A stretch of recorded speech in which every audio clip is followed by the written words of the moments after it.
and we're going live, on YouTube, live everywhere. Awesome. All right. So today is a little bit of a different jam.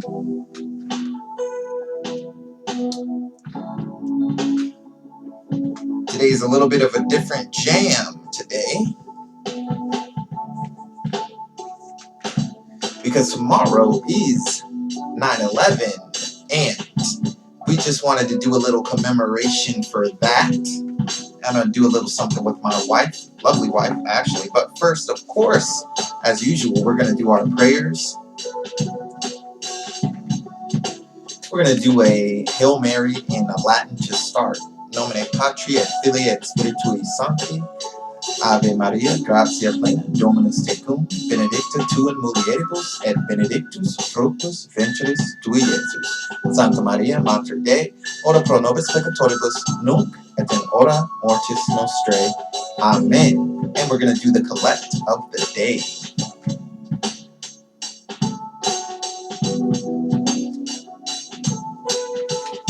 Today's collect is from St. Nicholas of Tolentino.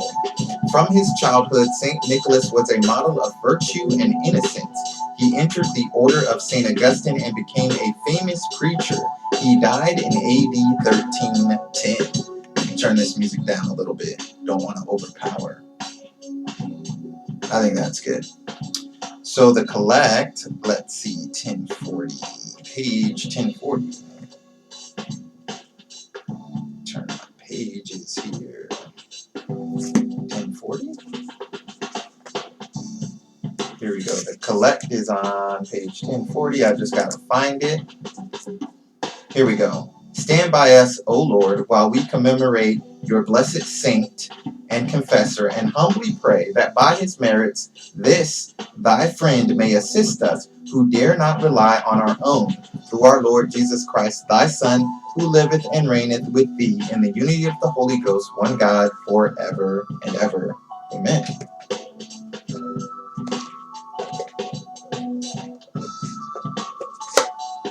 Now we're going to read from the Imitation of Christ, as usual. You guys know I like to do that. Today I'm just going to flip it open and see what happens here.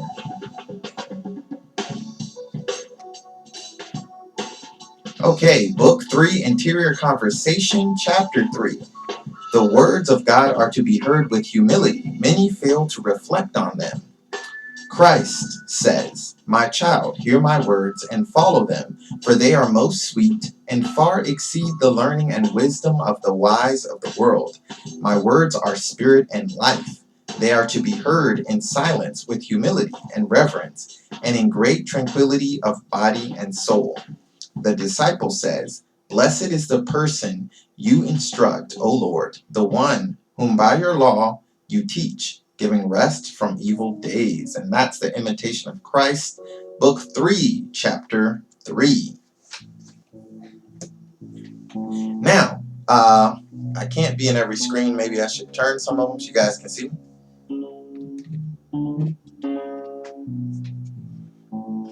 Got so many cameras going.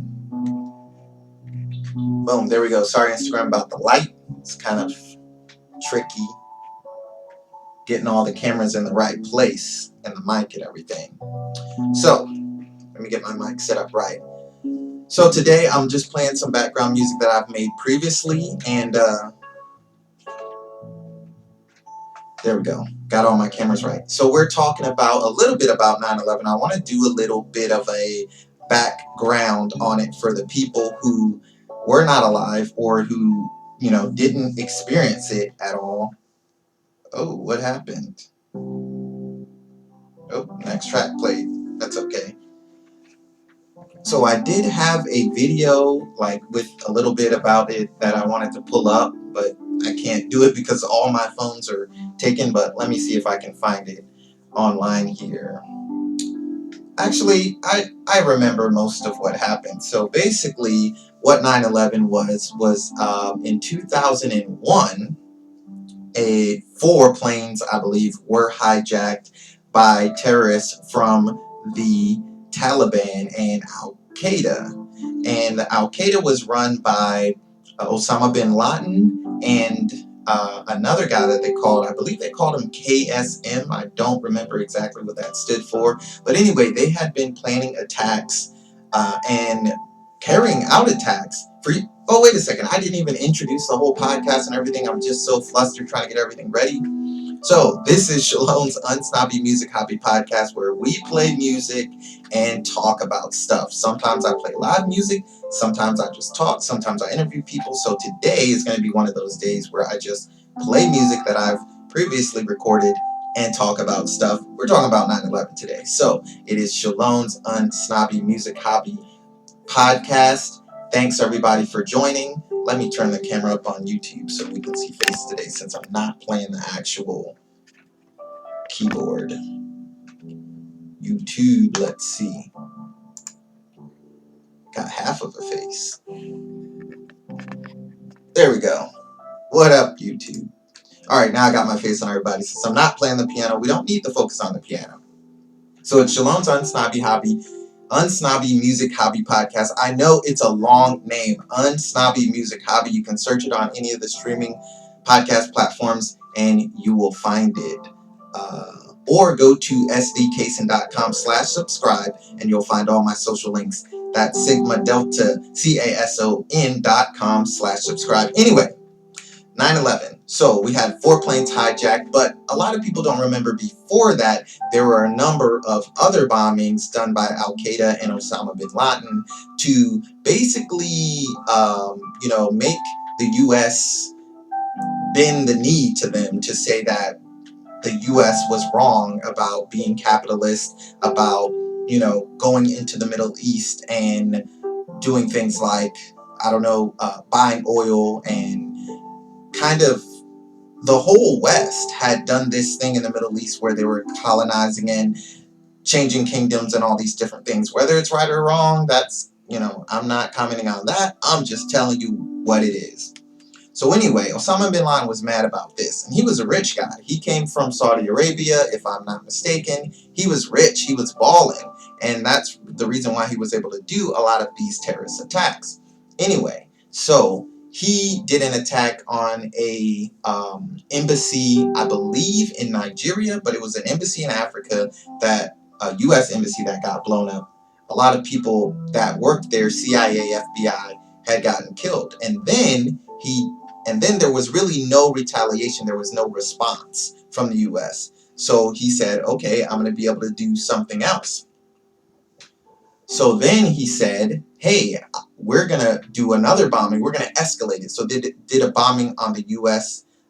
As Cole. And a lot of people who were alive at that time remember that. And then he said, we're going to escalate again. So then is when they did the bombing of 9/11. So this wasn't just out of the blue, out of nowhere, they hijacked 4 planes and attacked the U.S. It was a clear and distinct escalation that the Al-Qaeda wanted to show everybody that, how you coming on here and you're sitting right here?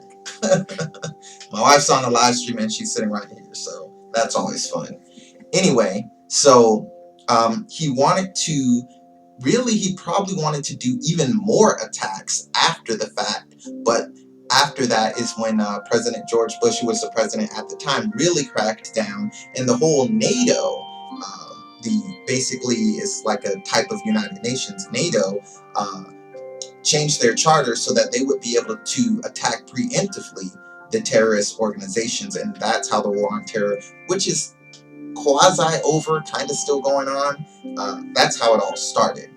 When George Bush basically declared war on Iraq for some reason, which had nothing to do with the terrorist attacks, and Afghanistan. They tried to connect the two, but in truth, years later, we know that they weren't connected at all, and who knows the real story behind that. Long story short, they hijacked 4 planes after they've escalated to this point, and 2 of them went into the Twin Towers in New York. I think about 2,000 people died there or more. And then one of the planes hit the Pentagon, which is just in D.C., or kind of on the border of DC and Virginia. And another plane was heading for the White House.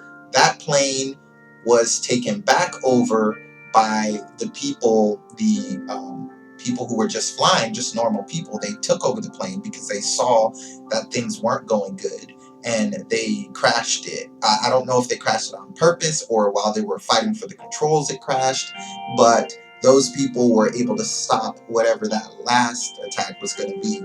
All in all, about 3,000 people died and about 6,000 people were wounded on 9/11. And we're just going to talk a little bit about like how it felt that day and kind of, you know, what it was like for the people who weren't alive. So we were, I don't know, I guess that was about almost 20 years ago because it's 2019 now. So, man, I don't even know what age I was. I have to subtract, but we were definitely in high school. I'm not going to do all the subtractions, but you know, we were teenagers at the time. So I would start with my experience, but I've been talking for 10 minutes already. So I'm going to go ahead and let my wife tell about her experience, and I'll just kind of be in the background. You'll quasi hear me asking questions to kind of lead her more into, like, you know, sharing with us what happened with her that day. Here we go.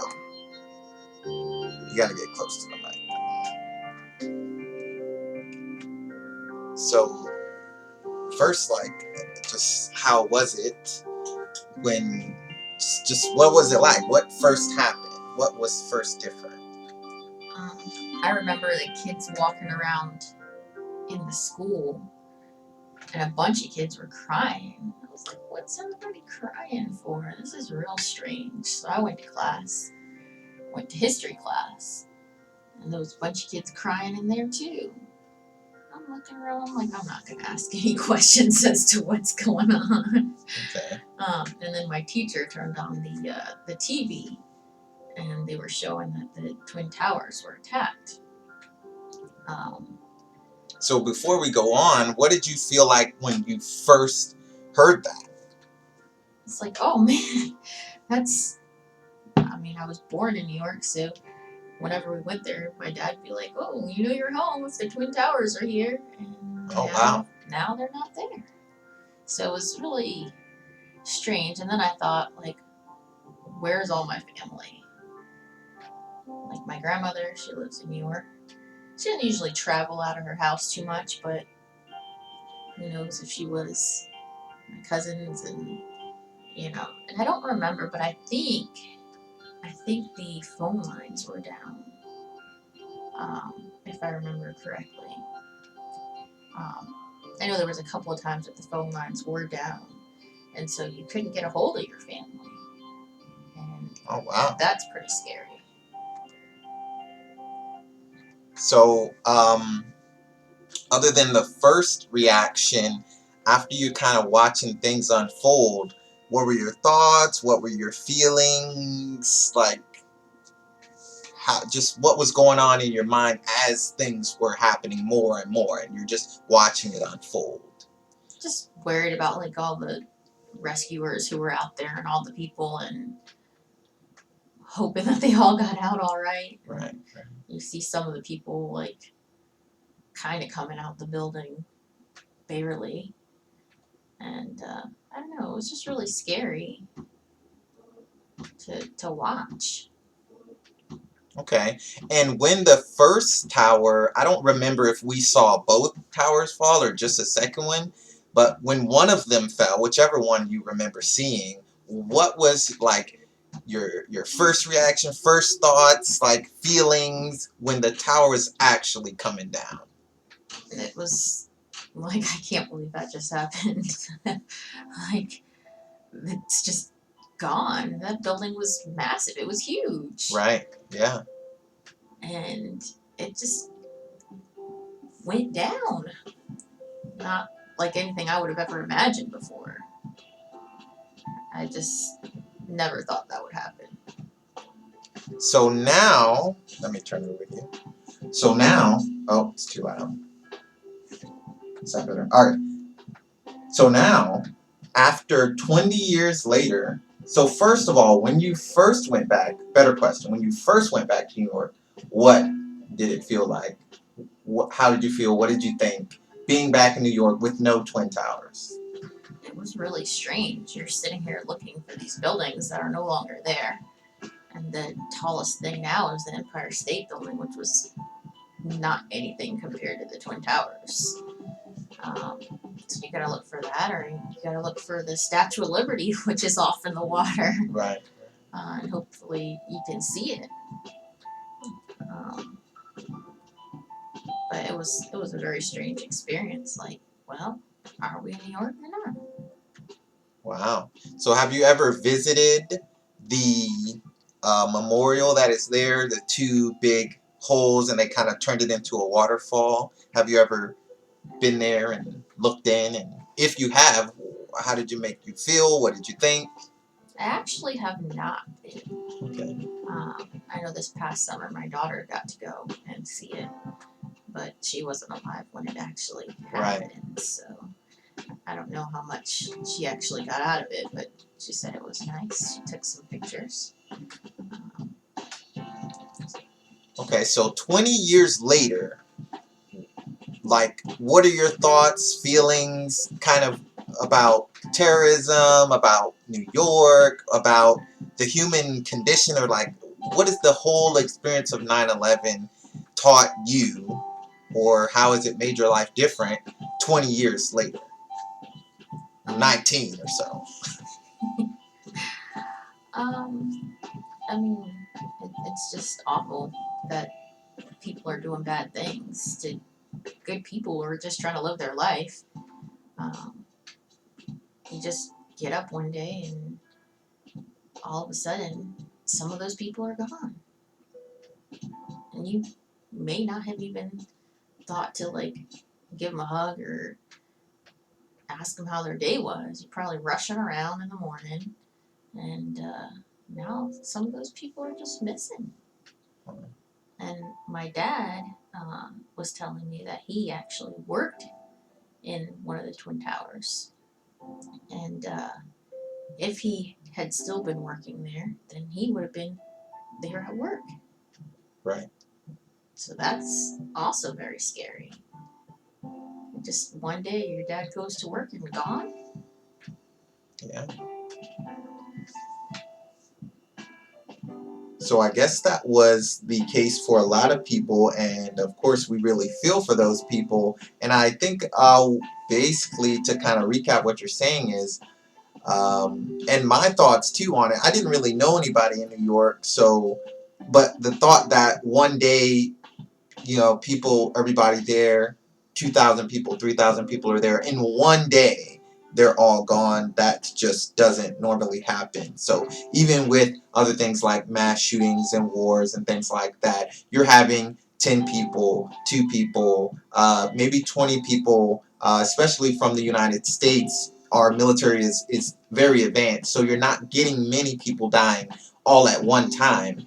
I think one of the biggest groups of deaths in one of the wars was like 12 or so people died from a helicopter crash, but it wasn't like a battle. Okay, 3,000 people died. That number is just so mind-boggling. But I think what we can learn from it is that you never know.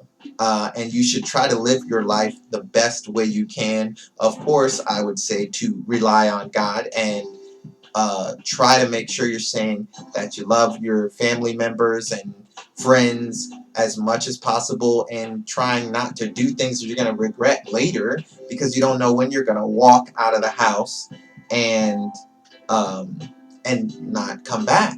So another note, quick note from my wife, we got to share the mic because this is Broke Style Podcast. I don't have multiple mics, okay? Here we go. Back to her. So I did find a newspaper clipping, and I kind of kept that, which if you guys want to see it, I can show you later. But it shows where it was hit. It's actually pretty cool. I believe it was in black and white, but I mean, it's pretty scary. Any last thoughts, comments, words of advice, anything like that? Advice. I don't really have any advice for Any just last thoughts, comments? and I just hope people wouldn't do what they do. It just makes it scary to leave the house. Maybe that's why my grandmother doesn't leave the house very often. So I hope things get better, but just got to be that person trying to make it better yourself, and maybe other people will follow along. Wow, so a great comment there. What she said was she hopes that things can get better, but sometimes you have to make things better yourself, or at least try to. And I totally agree with that. We definitely need to try to make things better, starting with us, starting with our vices, getting rid of them. You know, the 7 deadly sins, we need to try to get rid of them. And we need to get the virtues, you know, all the virtues. So, that's pretty. Oh yes, if you want to get the newspaper, we'll show that on screen for the people who are watching the video podcast. Of course, that's on YouTube, Instagram, Facebook, Twitter. All the links will be at sdcason.com/subscribe. That's Sigma Delta CASON.com/subscribe. You will find all the social media links at that site. In the meantime, in between time, we're going to be basically closing out the podcast. I know it's a short one today, but it's also a commemoration. Tomorrow, we're going to have an interview with Donnell, who has a clothing brand that has a pretty interesting message. So tune in for that tomorrow, even though it seems like pretty much nobody was tuning in today live. You can always watch the rebroadcast, which is going to be on Facebook, Instagram. Sorry, you guys only get 24 hours. Not quite sure about Twitter. I think it stays up on Twitter. This is my first time doing it. YouTube stays up for all time and forever. So now we have a newspaper clipping that my wife found actually from that day. And this is the Tidewater Hispanic. Wow, this is harrowing. This is a harrowing image that, you know, some people might have never seen. Showing it to YouTube first. And as you can see there, the tower is in flames. This just looks like an image from a movie right here. Gonna show it to Instagram. It's pretty crazy. And I thought it was in black and white, but it wasn't. Facebook. As you can see, the plane has... Somebody took that picture right as the plane was hitting the tower. And Twitter. That's the clearest photo. My wife was saying the clearest video is on Twitter because that's my newest phone. That's the S8, S10. And it does have awesome video. Over here on Facebook, you guys get the S8. And Instagram, sorry, you guys get the worst phone because I don't just have phones out the wazoo.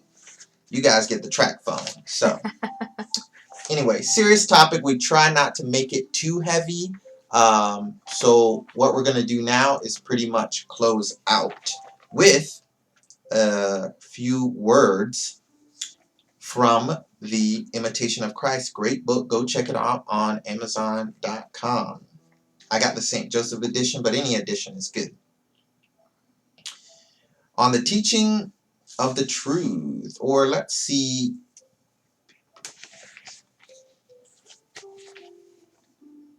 Oh, I actually have a better one that fits with today's message. It is from Book 1, Admonitions for Spiritual Life, Chapter 4, on being prudent in what we accept and do.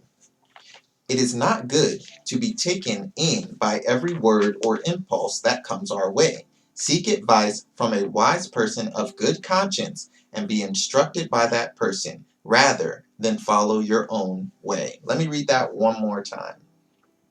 It is not good to be taken in by every word or impulse that comes our way. Seek advice from a wise person of good conscience and be instructed by that person rather than follow your own way. And this has been Shalom's Unsnobby Music Hobby Podcast. Thanks for everyone who will listen in the future, because nobody was listening or watching at this current time, but that is okay, because I'm sure somebody will see it later and be edified by it. I hope so. Anyway, Lord willing. So that is it for today. Catch me on all the social channels at sdcason.com/subscribe, Sigma Delta CASON.com/subscribe, and you can subscribe to all the social channels where we live stream this podcast, as well as get the podcast on Anchor, Spotify, Stitcher, iTunes, wherever. In the meantime, in between time, stay holy, my friends, and God love you. Peace out.